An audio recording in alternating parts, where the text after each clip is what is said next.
Hey, it's Sharron. Welcome back to my channel. Today we're going to make some moist banana nut bread. And these are the ingredients that we're going to be using. For a full list, go ahead and check the description box below.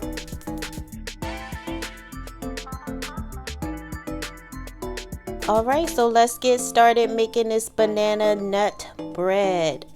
So we're using some all-purpose flour. You're going to need to sift the all-purpose flour, and I also put the other spices in the sifter as well, but that's not necessary. I do recommend that you sift the flour though.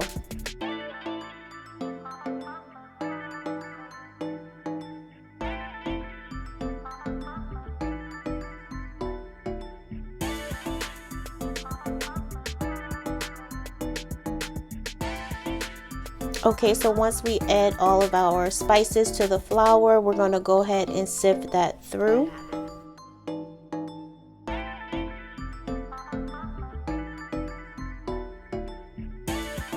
So the sifting is actually for two purposes. It's going to make the flour a lot lighter, and also it's going to help for the other spices to be well distributed through the mixture.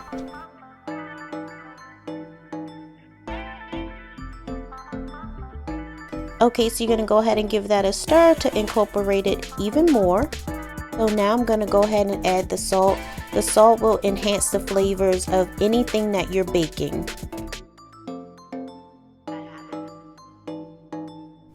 Okay, so now we're going to get ready to mash our bananas.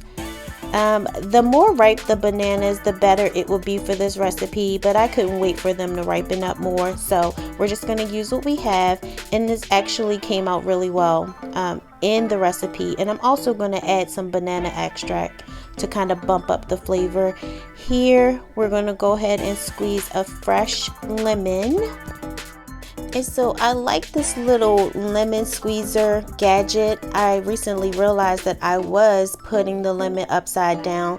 How many of you guys do that? The lemon should be down on the side where the seeds are, so that the juice can fall out, as you can see right here. Comment below if you were using this incorrectly. I just realized that you can get so much more lemon juice out just flipping it around. And then now we're going to go ahead and add the lemon juice. This is going to help with the color so that it doesn't turn, completely brown and look yucky. So I did briefly switch over to this masher here, and then I went back to using a fork. So use whichever one works for you best.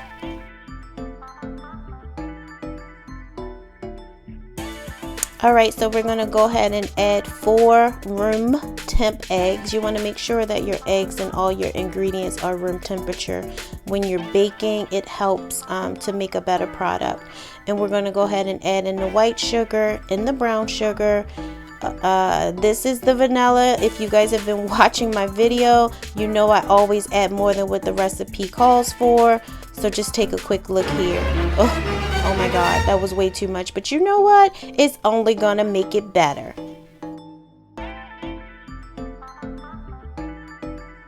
Don't judge me. So now we're gonna add in a little bit of banana extract to bump up that flavor.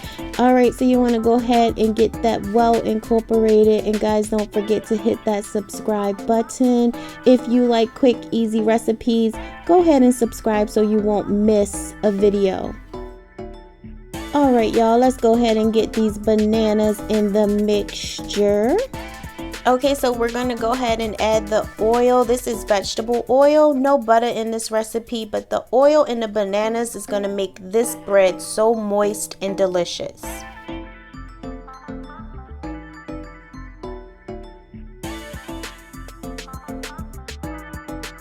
Okay, so now we're going to go ahead and add in the sifted flour and all the other spices that we put in the bowl right here.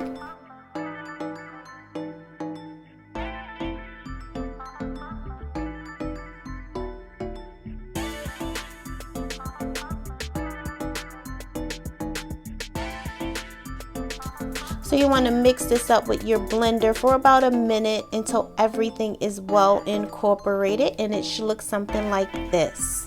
Go ahead and scrape the bowl down. Okay, so now we're going to add in the chopped walnuts. I did add about a tablespoon of flour to the nuts. This will help the nuts be well incorporated throughout the bread.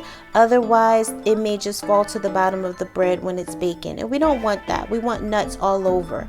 So here we're going to go ahead and spray 2 baking pans with some non-stick spray. You can also use Baker's Choice that has the flour in it.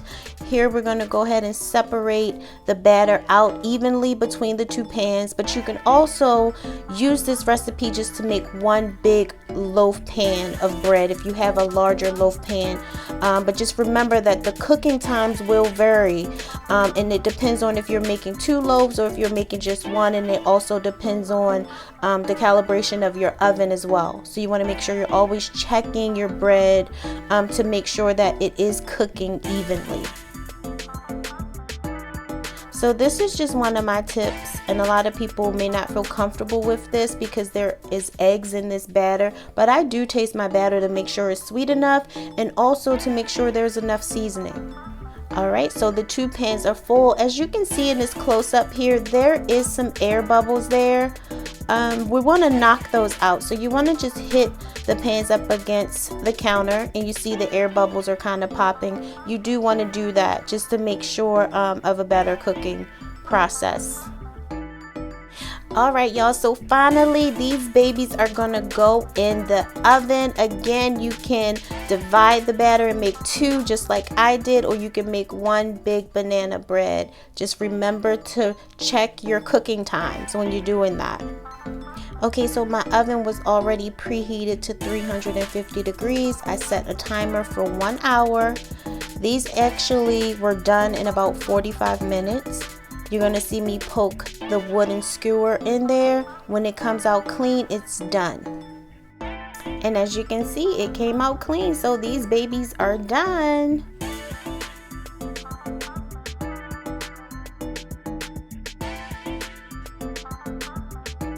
So we're going to go ahead and pull these out and let them cool on a wire rack.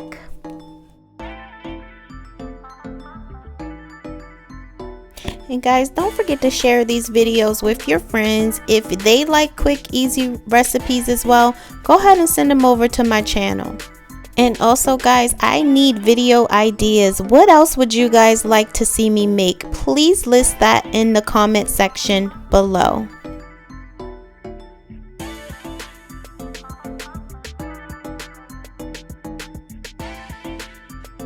And these are done. Look at that, girl. Guys, I hope you try this recipe. If you do, comment below and let me know what you think about it. Don't forget to hit that subscribe button and follow me on Instagram. And watch the rest of my videos, guys. There's some links below in the description box.